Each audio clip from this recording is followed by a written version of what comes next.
Good morning সবাইকে। আজকে মঙ্গলবার, মা বিপত্তারিণীর পুজো, তাই 13 রকমের ফল দেখিয়ে আজকে ভিডিওটা স্টার্ট করলাম। মা যেহেতু বিপত্তারিণীর পুজো দেওয়ার জন্য উপোস করে, তাই যেখানে মা পুজো দিতে গেছিল সেখানে আমিও গেছিলাম যেহেতু, তাই ওখানকার একটু ক্লিপ তোমাদেরকে শেয়ার করতে পারলাম। তো চলো কিভাবে কি পুজো হলো, অঞ্জলি, আরতি সব কিছু তোমরা দেখে নাও।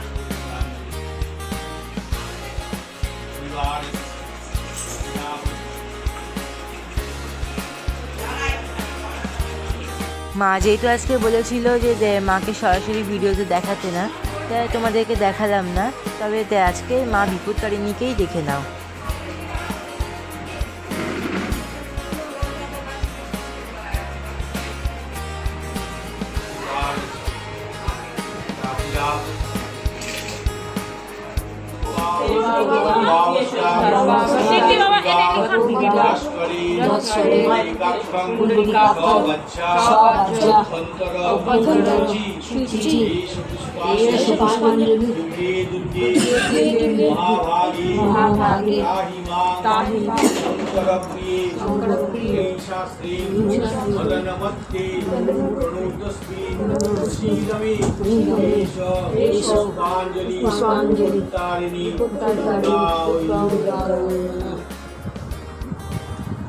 একবার মাথায় ঠিক নিয়ে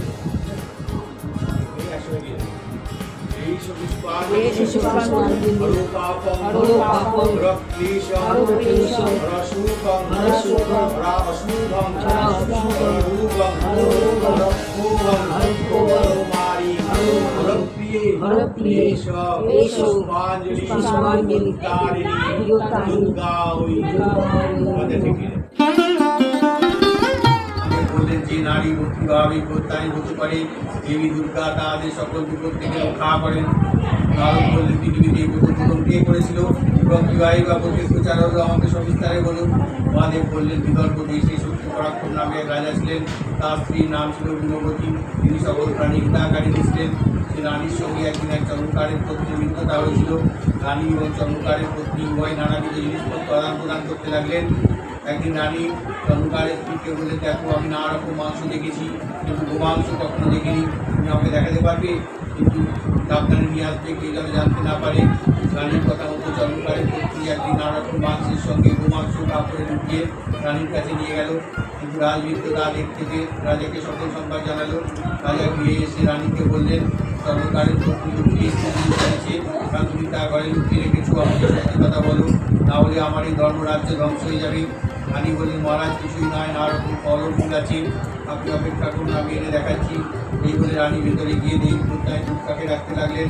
বললেন, এই দেবী আমাকে এই ঘোর বিপদ থেকে রক্ষা করো, আমি অজ্ঞানবশত এই ঘোর দুষ্কৃত কর্ম করে ফেলেছি, আমি যতদিন কিন্তু থাকবো তোমার এই ব্রত করবো।